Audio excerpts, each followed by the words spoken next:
ഒരു നൂറ്റാണ്ടിൻ്റെ സമര ചൈതന്യമാണ്, യഥാർത്ഥത്തിൽ സമര കരുത്താണ് ഇന്നലെ അവസാനിച്ചത്. യഥാർത്ഥത്തിൽ പുതിയ തലമുറയ്ക്ക് ഇന്നലകളെ വായിക്കാനും നമ്മുടെ നാടിൻ്റെ മാറ്റത്തെ വായിക്കാനും പറ്റിയൊരു പുസ്തകം കൂടിയാണ് സഖാവ് വി.എസ്. പുതിയ തലമുറയെ സംബന്ധിച്ച് എങ്ങനെയാണ് നമ്മുടെ നാട് മാറിയത്, പഴയ കാലത്തെ സ്ട്രഗിൾസ് എന്താണ്, സമരങ്ങൾ എന്താണ് എന്നതിനെക്കുറിച്ചുള്ള അജ്ഞത പുതിയ കാലത്ത് വല്ലാതെ പടരുന്നൊരു കാലഘട്ടത്തിൽ കൂടിയാണ് നമ്മൾ ജീവിക്കുന്നത്. സഖാവ് വി.എസിനെ പോലുള്ളവർ മുൻ മുഖ്യമന്ത്രി എന്നതിനപ്പുറത്ത് കേരളത്തെ ഇന്ന് കാണുന്ന കേരളമാക്കി മാറ്റുന്നതിനുള്ള ത്യാഗനിർഭരമായ പോരാട്ടങ്ങൾക്ക് നേതൃത്വം കൊടുത്ത ആൾ കൂടിയാണ്.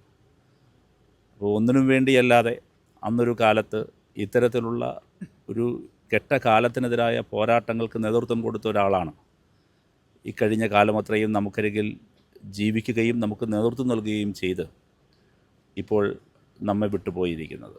തീർച്ചയായും കേരളത്തിലെ കമ്മ്യൂണിസ്റ്റ് പാർട്ടി പ്രസ്ഥാനത്തിനുള്ള നഷ്ടമെന്നതിനപ്പുറത്ത് കേരളത്തിൻ്റെ പൊതുസമൂഹത്തിനാകെ നഷ്ടബോധത്തോടുകൂടി ഓർത്തെടുക്കാൻ കഴിയുന്ന ഒരു വലിയ അധ്യായമാണ് സഖാവ് വി.എസ്. എന്ന കാര്യത്തിൽ സംശയമില്ല.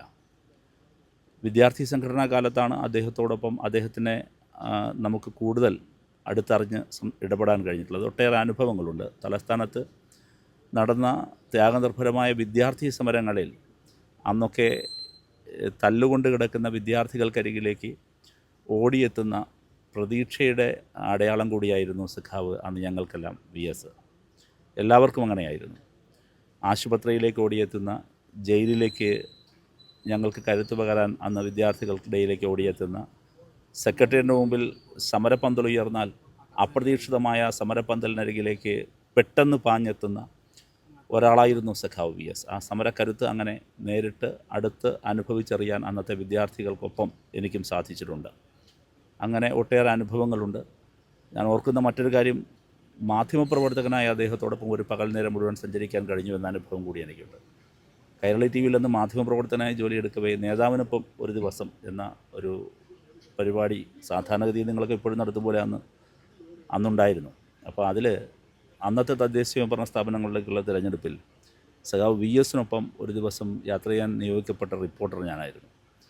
അപ്പോൾ സഖാവ് എന്ന നിലയിൽ മാത്രമല്ല, മാധ്യമപ്രവർത്തകനായും ഒരു ദിവസം മുഴുവൻ അദ്ദേഹത്തോടൊപ്പം സഞ്ചരിക്കാനും ആ ജീവിതത്തെ കൂടുതൽ അടുത്ത് നിന്ന് അദ്ദേഹത്തിൻ്റെ ദൈനംദിന ജീവിതത്തെ ഒരു ദിവസം അടുത്ത് നിന്ന് നേരിട്ട് കാണാനും സംസാരിക്കാനും ഇടപഴകാനും എല്ലാം സാധിച്ച വലിയ അനുഭവം ഉണ്ട് എന്നുള്ളത് ഇപ്പോഴും ഓർക്കുകയാണ്.